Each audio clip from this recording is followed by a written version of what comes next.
Valdir, é importante colocar aí que, para quem é fã do Harry Potter, a J.K. Rowling pegou um monte de coisa do casamento alquímico para colocar em Hogwarts. Então, os quadros que tem as pessoas que se mexem e falam, as escadas que se movimentam. Né? Tem muita coisa. Então, tem bastante. Então, quem é fã do Harry Potter e tal, está assistindo esse vídeo aqui, depois procura esse livro que vale muito a pena ler. Bem lembrado, tem muitos detalhes assim, né, para falar. E daí, então, tivemos 3 manifestos, não tinha nome do autor, né? Quem será quem são os autores ou o autor, né? Então, tem muita coisa. Você pega livro e fala que era a influência de Francis Bacon. Uns falam que foi um filósofo italiano, que tinha uma obra dele bem parecida, né? A obra lá, o último manifesto, é bem claro que ele é de Joaquim Valentim Andréa, né, um teólogo luterano, que ele era de Tübingen, na Alemanha, onde tinha uma cidade, tinha muitos teólogos e acadêmicos, eruditos.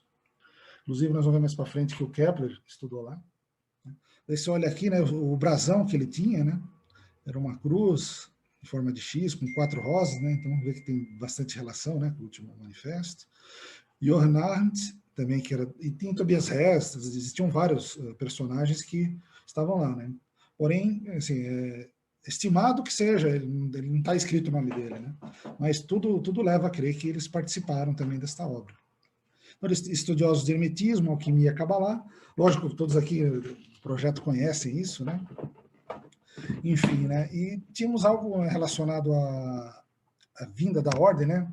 Uma, eu vou falar que é astronômica, ou astrológica, e tem essa de Nostradamus, que também é bem interessante, né? Que ele, quando escreveu as profecias, né? Bem antes, né? 1555, ele na Centúria 67, como na 76 também, eu só vou mostrar uma só, ele fala que surgirá um novo grupo de filósofos, desdenhando a morte, ouros, honras e riquezas, né? E não ficarão limitados às montanhas da Alemanha, né? Então você vê que é bem... você fica a pulga atrás da orelha quando você vê isso. Quando você vai na outra que eu falei, que é o inverso dessa, o número, também ele leva alguma coisa nesse sentido. Então você já tinha... A ordem surgiu um pouco, né, em cima disso. É bem interessante, né? E como eu falei de hermetismo, né, só para dar uma lembrada aqui, né, para quem estiver vendo depois no YouTube, né, que não conhecer, o hermetismo vem de Hermes Trismegistus, a Tábua de Esmeralda, né, que é bem famosa, temos aí Corpus Hermético, então a mistura de Deus Tote, né, lá dos egípcios, com Hermes, que é grego, né? Então tem aquele caldeirão que estava acontecendo, né, filosófico lá em Alexandria, né? E fala um trecho aqui da Tábua de Esmeralda, né, que você costuma ver bastante em livros, sendo citado, né, que é verdadeiro sem falsidade, certo e mais do que real, aquilo que está embaixo é como aquilo que está em cima, né, e o que está em cima é como está embaixo, né, então aquela relação do microcosmo e macrocosmo, né. Então isso veio nessa escola de Alexandria, acabou influenciando muito na Renascença. E o livro mais famoso, né, que eu falei que o Marcílio Ficino acabou traduzindo, é o Corpus Hermético, né. Então um trechinho aqui só para quem não leu, né? Hermes ensina a seu filho Tati, né, os princípios da regeneração mística, calando-se os sentidos, as influências nefastas dos astros e deixando nascer no ser humano a divindade. Então, um outro jeito de você expressar o que é o vitriol, né? Então é bem interessante. Bem, só para dar um overview aí, né? Temos alquimia, que vem da palavra alquímia, né, do árabe, significa terra negra, lá do Egito, enfim, né? Acabou sendo incorporada com maestria pelos árabes e depois foi para a Europa. Então, alguns símbolos, né, que se estudam em alquimia, como está aí, o hermafrodita, com influência dos astros do lado dele, né, lógico, os astros do mundo antigo, né? Portanto, se citar que o Sol e a Lua eram considerados planetas, né, na época, então tinham 7 planetas no mundo antigo, né, em cima do dragão, símbolo 4, 3, tem muita coisa, né? Estrela setenária, né, com os 4 elementos, e todas as transformações alquímicas ali, né? Enfim, bem os 3, né, espíritos, corpos, enfim, tem muita coisa ali que dá para discutir, né? O objetivo não é esse hoje. Então, a alquimia acaba sendo conhecida, né, por ter o que? A pedra filosofal, né? E no Fama Fraternitatis, né? Então você fala, pô, vou ter essa pedra, vou transformar em ouro as coisas. Né? Então ele é bem claro ao afirmar que testificamos para os verdadeiros filósofos que a fabricação do ouro não é senão um trabalho preliminar, de pouca importância. Né? Então, o objetivo, né, não era ouro nem riquezas, como disse o Nostradamus. Né? Era outro, chumbo em ouro era você lapidar a pedra bruta, né? Você melhorar, né, como pessoa, entre outras coisas. Né? Então, alguns alquimistas importantes aí, né? Nós temos o Geber, né? O Geber, árabe, né? Ele é bem, foi um dos principais. Inclusive a palavra gibberish em inglês significa quando você usa essa palavra que você não está entendendo, né? Porque é como se estivesse vendo um tratado alquímico, né? Então, Paracelso, o Flamel, né? O Cornélio Agripa, são figuras importantes aí da alquimia aí que serviram como base. E a Kabbalah, né? Que, como falei, um misticismo judaico, né? Extremamente difícil, né? Significa, assim, basicamente o que se recebeu. Então, temos várias divisões, né? Cabala prática, dogmática, não escrita, literal, né? Então, temos o que é a gematria, tem o Morel no Taricon, né? Que são arranjos, né? Que você faz para entender os escritos sagrados, né? Dos judeus, né? Temos a gematria, que você substitui, né? O valor numérico, né? Pela letra. Temos a Temurá, que você faz substituições de palavras inteiras. O Notaricon, que você pega, por exemplo, a primeira palavra de um texto, depois a última do outro, e por frase, né? O parágrafo, e vai formando, né? Isso daí, os nomes dos 72 anjos cabalísticos foi usado, foi feito através do Notaricon, inclusive. E do lado direito aqui, né? A Árvore da Vida, né, que tem os dois principais livros, os Horrários e a Verizet Zerá, ela não é citada, né? Mas ela foi feita depois para um melhor entendimento, né? E mesmo assim ainda é difícil, né? Então você está aqui em hebraico, né? Você sai aqui do Malkut, né? Vai para Exode, temos Netzah, Rod, Tiferé, Chesed, Geburá, né? Hokmah, Binah, Keter, né? Que é a coroa, depois tem Ayin, Sof, Hour, né? Então, enfim, 4 tipos, né? De regiões dessa árvore que você pode estudar, né? Que seria Tzlut, Briá, enfim, Tzirá, Asiá, enfim, não para nesse estudo. Eu chamo uma figura interessante aqui, né? Que mostra um pouco dessa evolução, né? Que nós temos que utilizar aí, né? Com a árvore da vida, né? Então, às vezes até olho quando eu vejo essa figura aí, eu acho bem interessante, né? Às vezes me pergunto, né? Será que, né? Amarelinha, né? Esse jogo aí infantil nosso, né? Será que não foi criado, né? Para transmitir esse conhecimento aí, arcano, de forma, né? Que ninguém saiba, né? Temos que sair do inferno e ir para o céu, né? Então é bem bacana. Bem, assunto na Kabbalah, também não sou especialista, mas é só para ver que as bases, né, da Ordem Rosa Cruz. A Kabbalah, ela não teve tanta influência no começo, né, mas um dos membros, né, foi falado, era cabalista, né, você não sabia as profissões, ou quais seriam as gradações, mas eles falam em 3 dos fundadores. Né. Um era um cabalista, o outro era matemático e o outro era arquiteto. Bem, então, precisamos falar o quê? Da tradição primordial, né? E como esse conhecimento, né? Eu já comentei alguma coisa, né? Que vem, né? Lá do Egito, né? Como lá em Alexandria, né? Aquele caldeirão, né? E começa a vir, né? Passar para os árabes, vai para os gregos, árabes, né? Chegam os alquimistas da Idade Média, até chegar na Rosa Cruz, né? E depois ela continua. Então é importante saber que existe uma herança histórica, uma tradicional, né? Então temos a lógica, a parte histórica, a Rosa Cruz lá, 1614, 1516 e tal. Por exemplo, essa parte tradicional, né? Porque os ensinamentos não surgiram, né, junto com a ordem, né? Então foram buscar coisas do passado. Então é comum algumas ordens, né, procurar alguma coisa dentro desse caminho aí e se identificar mais, né? Uma ser mais hermética, outra ser mais mística, né? Enfim, procurar um pouco disso, né? Então nós temos iraneus agnóstos, né? Uma pessoa que falou que era Rosa Cruz, né, em 1618, no livro Le Bouclier de la Vérité, onde nossa filosofia não é nada de novo, é consoante com o que Adão herdou após a queda e que foi praticado por Moisés e Salomão. E o Michael Mayer, né, um Rosa Cruz alemão, que era médico, membro da corte de Rodolfo II, alquimista também, né, então ele se identificou como Rosa Cruz, e, assim, não tinha carteirinha na época, né, não sabe realmente quem foi ou não. Às vezes, mesmo quem fala que era, você não tem 100% de certeza, né? Mas ele se declarou. E falou que nossas origens são egípcias, né? Por isso que eu botei Egito, que o pessoal às vezes, pô, tem a ver Egito, né? Bem, foi falado naquela época, né? Bramânicas, oriundas dos mistérios de Eleusis e de Samos, né? Na Samotrácia, dos magos da Pérsia, dos pitagóricos, né? E dos árabes. Então existe aí uma um caminho, né, que esse conhecimento, né, acabou vindo até chegar na Rosa Cruz do século XVII.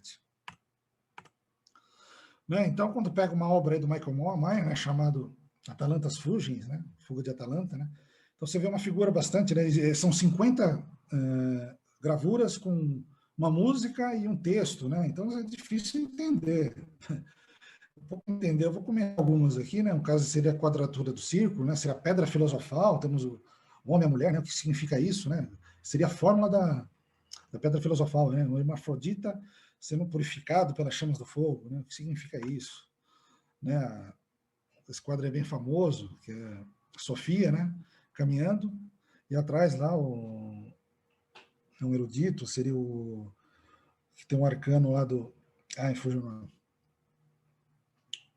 que está com o bastão dele, a luz, o eremita, isso, né? Que ele tá, mas ele não vê a sabedoria, ele só consegue seguir seus passos, né?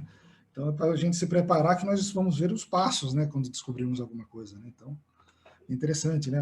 Aqui falando um pouco do Hermes Trismegisto, o Sol, a Lua, né? Com fogo no meio, né? A mão para cima, a mão para baixo. Então, quando se estuda simbologia é complicado, porque às vezes se a mão está de um lado é uma coisa, se o pé está do outro lado é outra. Então, detalhe às vezes de pouca importância, às vezes é o que explica, né? A gravura, né? Aí uma pessoa sendo enterrada com uma serpente, né? Será que ela está sendo dominada pelos vícios, né? Então tem muita coisa aí que você precisa entender melhor. Mas assim, é algo que estava, né, nessa época aí, né? Imagina, né? Uma sociedade secreta surgindo, símbolos misteriosos, imagina a igreja como ficou, né? E qual foi a repercussão? Eu posso dizer que foi, olha, deu o que falar. Então teve um estardalhaço em furor, né, por acadêmicos, eruditos, filósofos, teólogos. Em 10 anos, 200 livros foram escritos, tanto a favor contra, e também contra, né, Rosa Cruz. Então, foi uma guerra, né? E hoje, quando nós temos, né, tem Twitter, né, Facebook, você vai lá, você rebate dando uma tweetada, né?